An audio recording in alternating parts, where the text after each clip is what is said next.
नौरंगी की खबर सिर्फ सच दिखाने का जरिया है।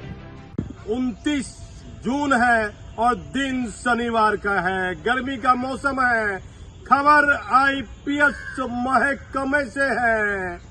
ये 360 डिग्री कमेटी गृह मंत्रालय के द्वारा एक महत्वपूर्ण कमेटी होती है जिसे 360 कहते हैं।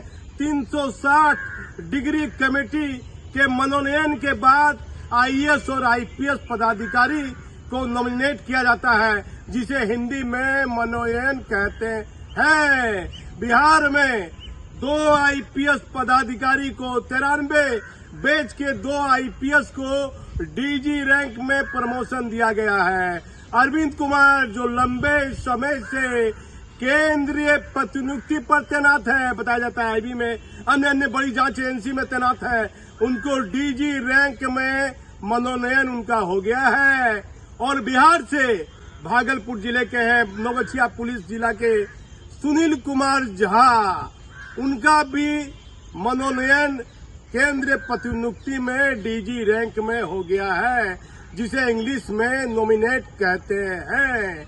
अब आ जाइए 93 बैच के कुल कितने आईपीएस पूरे हिंदुस्तान में जिनको किया गया है, जो हमारे पास जानकारी है मैं आपको बता रहा हूं। 93 बैच के कुल 18 आईपीएस को डीजी रैंक में प्रमोशन दिया गया है, जिसमें हरियाणा से है, यूपी से है, अन्य राज्यों से है, बिहार से 2 है, अरविंद कुमार और सुनील कुमार झा। अब आ जाइए 1996 बैच से बिहार से एक एडीजी में एक व्यक्ति को दिया गया है, और 1996 बैच से कुल मिलाकर 32 आईपीएस को एडीजी रैंक में मनोनयन दिया गया है। अब मनोनयन क्या मतलब उसकी क्या गरिमा है? एक आईएएस और एक आईपीएस के लिए मनोनयन मायने रखता है। अब देखिए, आईपीएस पुलिस महकमे की बात कीजिए पूरे हिंदुस्तान की, तो आईपीएस पुलिस महकमे में बड़ी पॉलिटिक्स है, बड़ी हावी पॉलिटिक्स है। हर पदाधिकारी एक दूसरे पर पुलिस विभाग में लगा रहता है। अब चले आइए मैं कुछ आईएएस पदाधिकारी की बात कर लेता हूँ। सृजन घोटाला हुआ भागलपुर में, सृजन घोटाला, बड़े बड़े आईएएस पदाधिकारी का नाम आया। बड़ा नाम था केपी रमैया, सरकार से करीबी थे, चुनाव भी लड़े और बाहर बेल करा लिया। सीबीआई ने चार्जशीट भी किया, कहाँ कुछ होता है? आईएएस पदाधिकारी का कहाँ कुछ होता है? कुछ नहीं होता है। और आईपीएस अधिकारी का कैसे बिगड़ता है, इस पर मैं आपको बता रहा हूँ। एक आईपीएस दूसरे आईपीएस की शिकायत करते करते वह नहीं थकता है। सामने में मिलेंगे तो बड़ी बड़ाई कर देंगे, वाह आपने अच्छा काम किया, बड़ा अच्छा काम किया। और यदि आपको दिल्ली में मनोनयन मिल रहा है कमेटी में, गृह मंत्रालय की कमेटी में, तो आपकी शिकायत हो जाएगी, ओ ये डीजी, इन पर तो चर्चा बेहतर नहीं है। तो आईपीएस महकमे में पूरे हिंदुस्तान की बात कीजिए तो बड़ी पॉलिटिक्स होती है। पुलिस विभाग में सिपाही, दरोगा, inspector, DSP, SP, DIG, IG, ADG और डीजी रैंक तक में ये पॉलिटिक्स राजनेताओं से बड़ी मानी जाती है। पुलिस आईपीएस वर्दी की बात कीजिए, चर्चा की बात मैं बता रहा हूँ, और आईएएस की बात कीजिए तो आप देखिए सीबीआई जांच एजेंसी के द्वारा चार्जशीट आईएएस रैंक का पदाधिकारी बिहार में एक महत्वपूर्ण पद पर प्रतिनियुक्त है। उसी तरह ईडी के द्वारा, आईएएस रैंक की बात कर रहा हूं मैं, आईएएस की एकता की बात कर रहा हूं, आईएएस की एकता पर चले आइए। ईडी के द्वारा चार्जशीटेड पदाधिकारी महत्वपूर्ण पद पर तैनात है। अब आ जाइए सीबीआई के द्वारा, ईडी विभाग के द्वारा, फिर आप चले आइए विशेष निगरानी के द्वारा भी एक आईएएस पदाधिकारी पर चार्जशीट की गई, उनका भी प्रमोशन हो गया। आईएएस में बाप रे बाप कितनी एकता देखी जाती है आईएएस रैंक के पदाधिकारी में।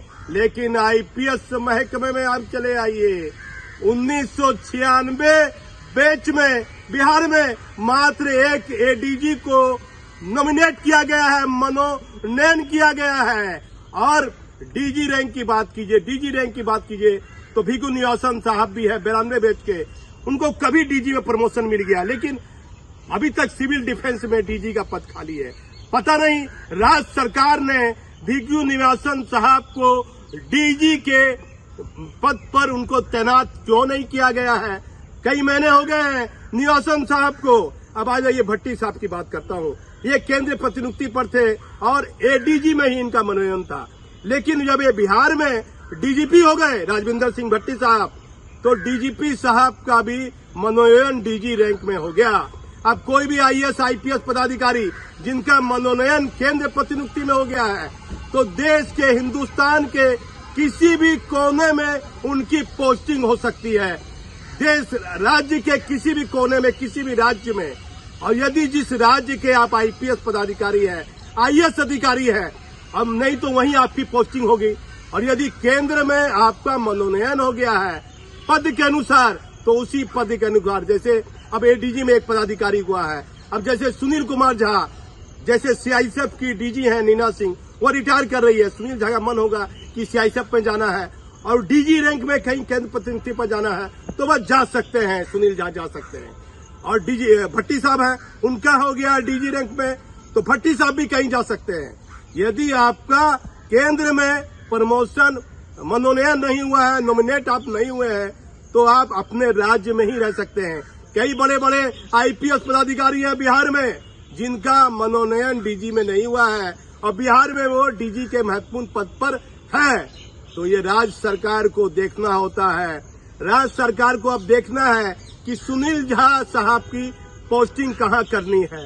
राज्य सरकार को देखना है भिग्यू निवासन साहब की पोस्टिंग कहाँ करनी है। बिहार में भी एक पद खाली है सिविल डिफेंस का, और कुछ पद को अपडेट करने की बात है। गैंगवार साहब को भी प्रमोशन देने की बात थी।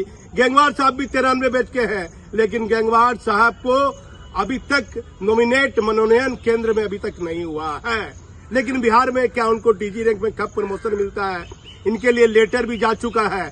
लेकिन आईएएस और आईपीएस दोनों महकमे की मैं बात कर रहा हूँ। आईएएस में बड़ी एकता देखी जाती है। अब आईपीएस पदाधिकारी की आ जाइए। ये कमेटी जो होती है 360 डिग्री कमेटी जो गृह मंत्रालय के द्वारा होती है, इसमें पूरा सर्विस रिकॉर्ड देखा जाता है, सारी तरह की चर्चाओं देखी जाती है, मीडिया की बातें, पदाधिकारी से, जिस राज्य से पदाधिकारी को मनोनयन करना है वहां के डीजीपी से सलाह ली जाती है। उसके बाद गृह मंत्रालय के द्वारा 360 डिग्री कमेटी में वह मनोनयन कर पास किया जाता है। तो आप हमारे चैनल पर बने रहिए। बिहार से कई महत्वपूर्ण खबर है पुलिस महकमे से, लेकिन बिहार में 2 आईपीएस पदाधिकारी को 93 बैच को डीजी रैंक में प्रमोशन हुआ है और एक को एडीजी में प्रमोशन दिया गया है। अब देखना है कि आगे आपको और इस मामले में कई महत्वपूर्ण जानकारी हम देंगे। किस तरह एक आईपीएस पदाधिकारी दूसरे आईपीएस पर आरोप लगाता है, फंसाता है, लेकिन आईएएस पदाधिकारी आपस में तालमेल रखते हैं। आईएएस रैंक के पदाधिकारी और वह अपने आप को आईएएस पदाधिकारी अपने आप को एक दूसरे को बचाते रहते हैं, लेकिन आईपीएस महकमे में ये कम देखा जाता है। आप हमारे चैनल पर बने रहिए। मैं भागलपुर से दीपक नौरंगी।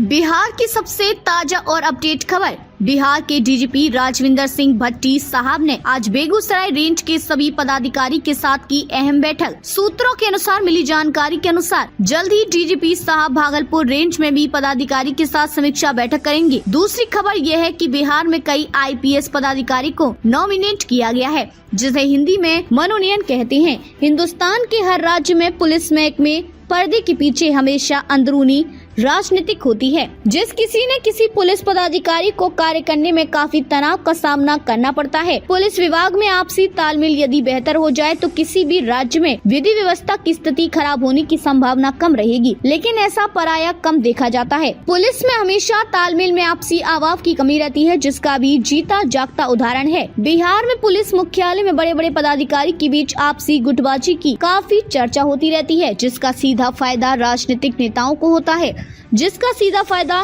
सफेद पोश माफियाओं को होता है, जिसका सीधा फायदा अपराधियों को होता है। बड़े बड़े राजनेता के शरण में लिए हुए सफेद कॉलर वाले इसका सीधा फायदा उठाते हैं। यदि पुलिस महकमे के साथ साथ सीनियर पुलिस पदाधिकारी में आपसी तालमेल बेहतर हो जाए तो बड़े बड़े माफियाओं पर पुलिस की पदाधिकारी कार्रवाई करने में पीछे नहीं हटेंगे। लेकिन पूरे हिंदुस्तान में पुलिस महकमे में प्राय पर्दे के पीछे कई तरह की राजनीतिक देखी जाती है, जो वर्तमान इस कलयुग में और ज्यादा देखी जा रही है। इसका जीता जागता उदाहरण है बिहार के भागलपुर का सृजन घोटाला, जिसमें करीब 1 दर्जन से भी अधिक IAS रैंक के पदाधिकारी का नाम आया। लेकिन IAS रैंक के पदाधिकारी में बेहतर तालमेल होने के कारण IAS रैंक के पदाधिकारी कानून दाव पेच कार्रवाई से हमेशा बच जाते हैं।